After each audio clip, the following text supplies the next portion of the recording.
ممدود فطر الخلائق بقدرته ونشر الرياح برحمته الصلاة والسلام على الرسول المسدد المصطفى الأمجد المحمود الأحمد سيدنا ومولانا ومولى الكونين جد الحسن والحسين وعاني والقاسم محمد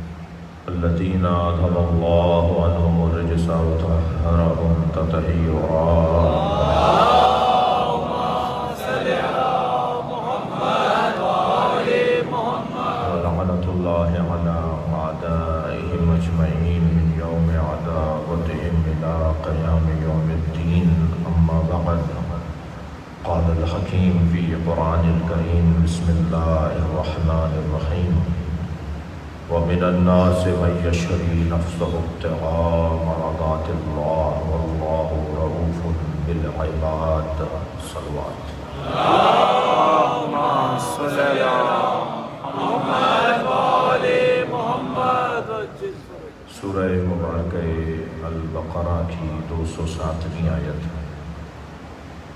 اللہ اپنے اس کلام میں مولا کائنات کی عظمت کو بیان کر رہا ہے۔ سبحان اللہ۔ فضیلتیں دو طرح کی ہوتی ہیں، ایک فضل جزائی ہے اور ایک فضل عطائی ہے۔ وہ جو جزائی فضل ہے اس کے لیے پہلے محنت کرنا پڑتی ہے،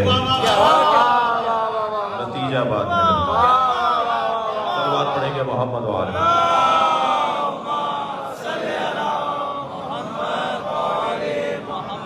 اور وہ فضل جو عطائی ہے اس میں عطا پہلے ہے محنت بعد ہے۔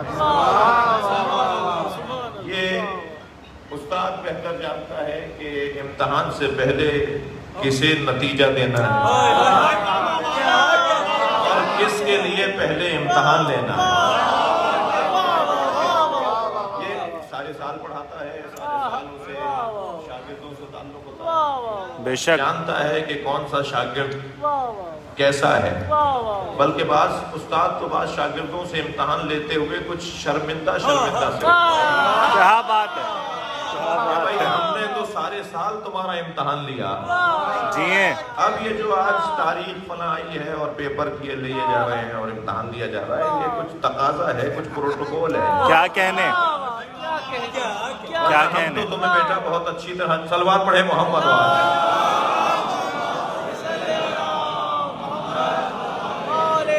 بے شک ہم تو تمہیں بہت اچھی طرح جانتے ہیں، تمہاری محنت، تمہاری مشقت، تمہارے روزانہ کا کام، کبھی تم نے ہوم ورک میں کوتاہی نہیں کی، کیا کہنے تمہیں جو کام دیا گیا، جو تمہیں خاص پروجیکٹ دیا گیا، کیا کہنے میں کبھی کوتاہی نہیں کی۔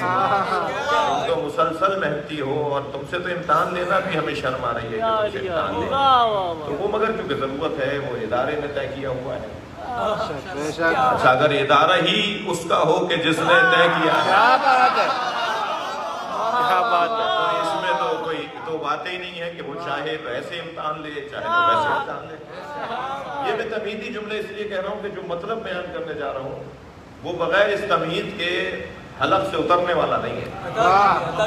یہ کیسے ممکن ہے کہ بغیر امتحان کے کسی کو رزلٹ مل جائے، اور یہ کیسے ممکن ہے کہ امتحان کے بعد نتیجہ اور نتیجے سے امتحان سے پہلے نتیجہ، یہ کیونکہ جو امتحان لینے والا ہے، جو ممتحن ہے، وہی ادارے کا سربراہ ہے، یہ دو وجود نہیں ہے۔ بے شک تو فضل اگر عطائی کہلائے تو اس کے لیے امتحان ایک پروٹوکول ہے، امتحان ایک رسم ہے، ایک روایت ہے اور ایک طے ہوا ہوا ہے، لہذا امتحان ہم لیں گے، لیکن ہم امتحان کی بنیاد پر تمہیں عطا نہیں دے رہے۔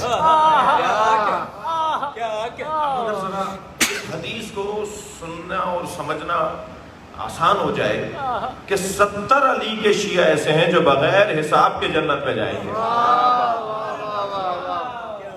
یہ وہ 70 شیعہ ہیں جنہوں نے دنیا میں اتنا حساب دے دیا کہ اب آخرت میں حساب بنتا ہی نہیں.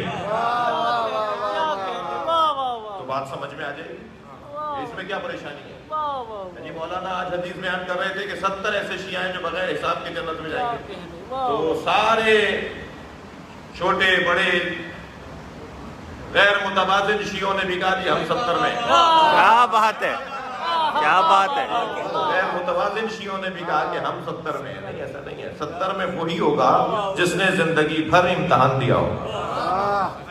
اچھا کوئی تو ہے کہ جو ایک لمحے میں 100 سالہ رستے کو طے کرتا ہے, اور کوئی ہے جس نے 100 سال گزارے ہوں گے رستہ طے کرنے میں. یہ ممکن ہے, یہ ممکن ہے. لہذا اولیاء الہی جو 100 سال کا رستہ طے کرتے ہیں, اپنی جان سے ہاتھ اٹھانے والا اور اپنی لذتوں سے ہاتھ اٹھانے والا وہ ایک لمحے میں گزار سکتا ہے. یہ ایسا ممکن ہے.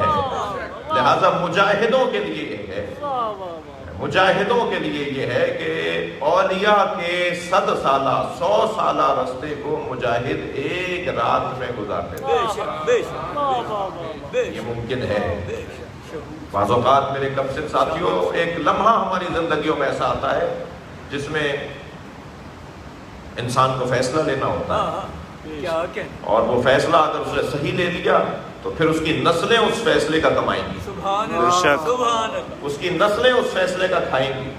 یہ میں آپ کے اور اپنے لیے کہہ رہا ہوں. اور اگر اس لمحے کے اندر اس نے فیصلہ صحیح نہیں لیا تو وہ تاریخ میں ایسے گم ہو جائے گا جیسے بہت سے گم ہو گئے. لیکن یہ کوئی کارنامہ نہیں ہے کہ انسان گم ہو جائے. گم ہو جانا کوئی کارنامہ نہیں ہے. تاریخ چلتی رہے مگر ایک ستون باقی رہے جسے دیکھ دیکھ کر تاریخ اپنے رخ بدلے. کوئی ایک ایسا لمحہ ہماری اور آپ کی, ہم سب کی زندگیوں میں آتا ہے اور بار بار آتا ہے. یہ اللہ کا ہم پہ کرم ہے. اگر وہ چاہے تو بس ایک دفعہ ہی وہ موقع دے دے, لیکن وہ بار بار یہ موقع دیتا ہے کہ میں تمہیں پھر موقع دے رہا ہوں, یہ لمحہ دے رہا ہوں, فیصلہ لے لو. مگر اس فیصلے میں انسان کو بہت ساری چیزوں سے ہاتھ اٹھانا ہوتا ہے, اور ظاہری طور پر وہ لذتیں ہوتی ہیں جن سے وہ ہاتھ اٹھا رہا ہوتا ہے, لیکن اس کے نتیجے میں جو پھر لذتیں ملنے والی ہیں ان کا کوئی مقایسہ نہیں ہوتا. میں آپ سے سوال کر رہا ہوں, یزید کی بیعت سے انکار میں کتنی دیر لگی؟ میرے مولا حسین نے کتنی دیر میں کہا ہوگا مثلی لا یبایع مثلا؟ صلوات پڑھیں عظمت حسین پر.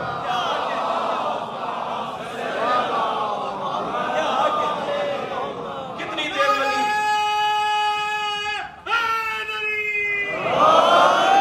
وہ جیسا اس جیسے کی بیعت نہیں کر سکتا. کتنی دیر لگی میرے مولا حسین کو یہ کہنے میں, اس ایک لمحے کی امامت ہے جو قیامت تک جاری رہے. اب ہر صاحب کردار ڈھونڈے گا کہ حسین کیا کہہ رہے ہیں, اور حسین کی امامت کا سلسلہ رکنے والا نہیں. ایک لمحہ ہماری زندگیوں میں بھی کربلا ہے. ہمارا گھوڑا بھی کہیں ٹھہرے گا. ہر ایک کی زندگی کی کہیں اپنی کربلا ہے. وہ ساری چھوٹی چھوٹی ذاتی کربلاؤں کو ایک ایسی کربلا سے جوڑ دو جو نہ ذاتی ہے, نہ فردی ہے, نہ محدود ہے, نہ محتاج ہے, بلکہ ہر انسان کی زندگی کی آزمائشوں کے لیے امامت کرتی ہے. بے شک بے شک. ہاتھ اٹھانا پڑتا ہے لذتوں سے, راحتوں سے, چین سے, سکون سے, اور ممکن ہے کہ اس کے بعد بھی لذتیں باقی رہیں. تب اس مالک کا کرم ہوگا کہ وہ چاہے تو اس لذت کو باقی رکھے جس کو چھوڑ دیا تھا ہم نے اس کے کہنے پر. تو فضل کی ایک قسم ہے فضل عطائی جی, اور ایک قسم ہے فضل جزائی. یہ ایک قاعدہ ہوا, اس کی مثال دینے جا رہا ہوں. انبیاء کرام میں اور بہت بڑا مقام ہے صحابہ کرام کا, اور بڑی عزت ہے ازواج مطہرات کی. اصحاب مصطفیٰ اور ازواج سرکار میں اور اہل بیت میں یہی فرق ہے. اصحاب محنت کریں گے تو کچھ ملے گا، اہل بیت کو عطا کیا جائے گا ساری زندگی، وہ جو کریں گے وہی اللہ کی خدمت. صلوات پڑھیں محمد و آل محمد. مثال دوں گا آپ کو، یہ بات قرآن کے حوالے سے ہٹ کر نہیں ہونی چاہیے. یا نساء النبی لستن کاحد من النساء، اے نبی کی زوجاؤ تمام عورتوں کی طرح نہیں ہو. ان اتقیتن، شرط یہ ہے کہ تقوی اختیار کرو. تمہاری فضیلت مشروط ہے تقوی کے ساتھ. تھک کر نہیں سنیں گے جملے کو. تمہاری عظمت مشروط ہے تقوی کے ساتھ، اور کچھ وہ ہے کہ جو کہنے وہی تقوی ہو جائے. اہل بیت وہ ہے کہ جو کہنے وہی تقوی ہو جائے. نصاب تقوی مرتب کرنے والی ذات علی، متقی کا حلیہ بتانے والا وجود علی کا. کیا بات ہے. خبردار، اگر جاننا چاہتے ہو کہ متقی کسے کہتے ہیں تو میں تمہیں ان کی عادتیں بھی بتاتا ہوں، حتیٰ میں ان کی چال بھی بتاتا ہوں. میرے مولا علی نے تو متقیوں کے بارے میں اتنا بھی بتا دیا کہ وہ چلتے ہوئے نظر آئیں گے تو پہچان لو گے کہ متقی ہے یا نہیں. مشیہم التواضع. صلوات پڑھیں محمد و آل محمد.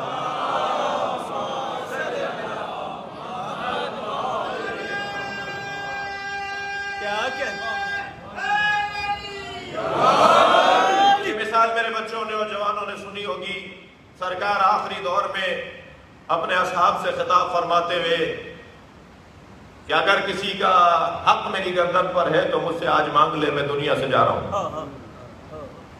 کوئی نہ بولا مگر ایک صحابی محترم بولے کہ آپ کی گردن پہ میرا حق ہے.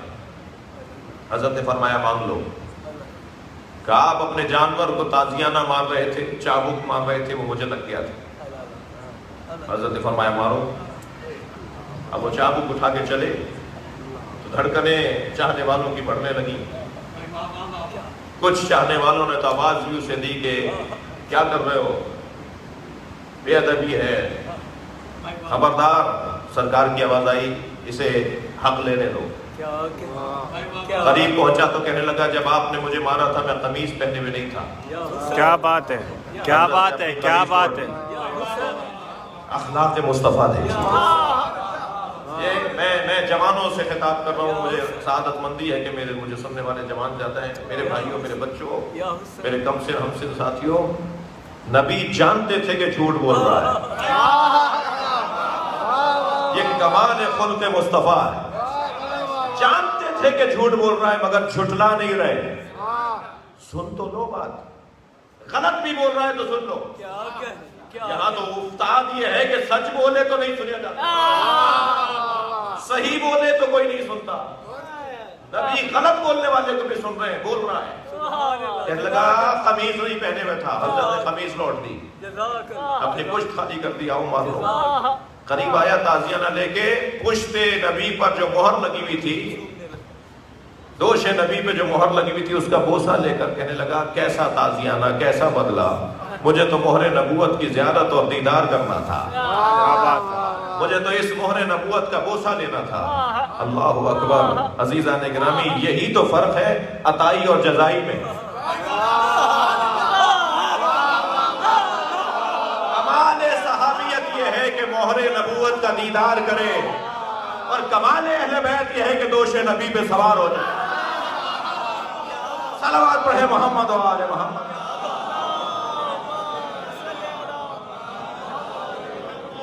کبھی حسن بیٹھیں گے، کبھی حسین بیٹھیں گے. اللہ اکبر.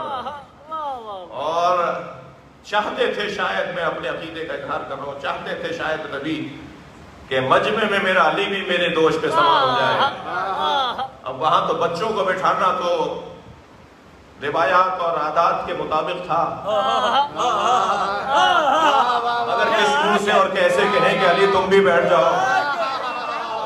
سرکار ایسا منظر ڈھونڈ رہے تھے کہ جب میں کہوں تو امت مان لے. صلوات پڑھے محمد و آل محمد.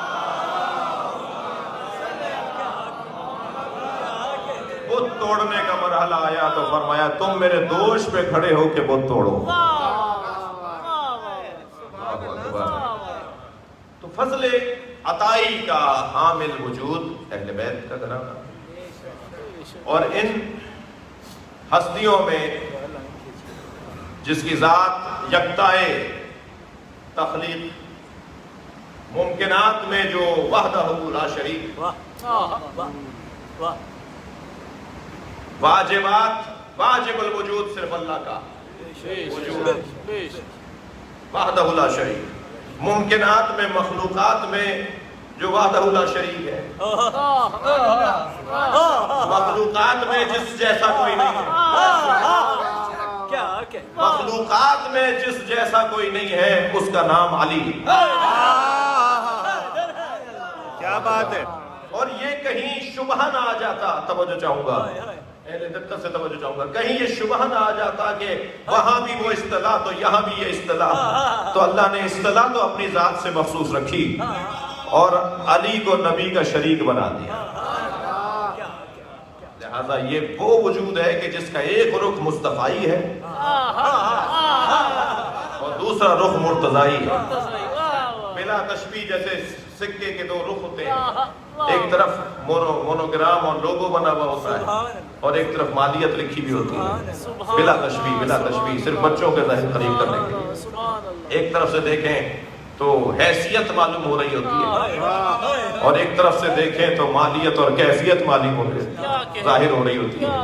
عزیزان گرامی، سرکار دو جہاں میرے مولا علی کی حیثیت کو کہا جاتا ہے اور مولا کائنات نبی مکرم کی مالیت کو کہا جاتا ہے. ان دونوں کے بغیر مملکت الہیہ کا سکہ بنتا نہیں ہے. صلوات پڑھیں محمد و آل محمد.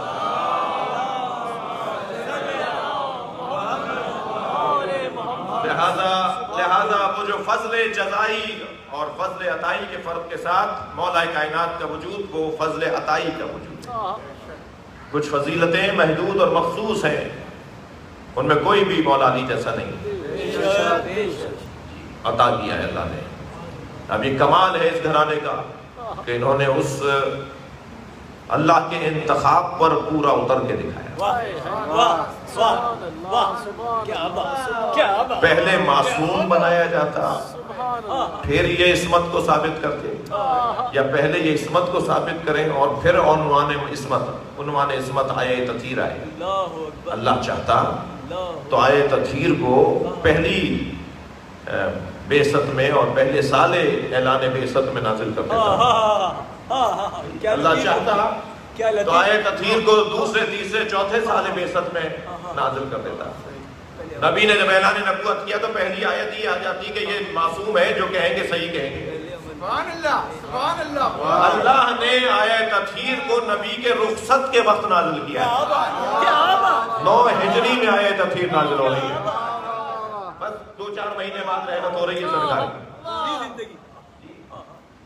6 مہینے کے بعد سرکار کی رحلت ہو رہی ہے. آیت تطہیر جب نازل ہوئی ہے، یعنی سرکار کی زندگی کے آخری ایام میں آیت تطہیر کو نازل کر کے بتایا کہ جنہیں آج میں عطا کر رہا ہوں وہ پہلے اس کا امتحان دے چکے ہیں، وہ پہلے ثابت کر چکے ہیں کہ صاحب عصمت ہیں.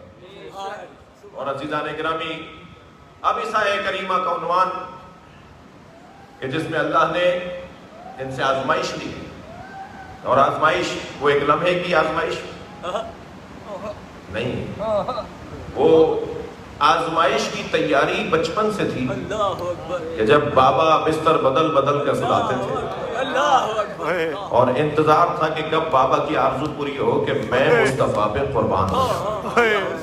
لہذا جب سرکار نے فرمایا یا علی تم میرے بستر پہ سو جاؤ گے، تو پہلا سوال یہ کیا میرے سونے سے آپ کی جان بچ جائے گی؟ مطلب تو میرا یہ ہے کہ آپ زندہ رہیں گے. اور نبی نے فرمایا ہاں میرے بستر پہ تمہارے سونے سے میری جان بچ جائے گی. سو فوراً سجدہ شکر میرے مولا نے بجا لایا، فوراً سجدہ شکر بجا لایا. اور شریعت کو یہ سجدہ اتنا اچھا لگا کہ اب قیامت تک ہر نعمت پر سجدہ شکر مستحب ہو گیا. صلوات پڑھنے کے محمد و آل محمد.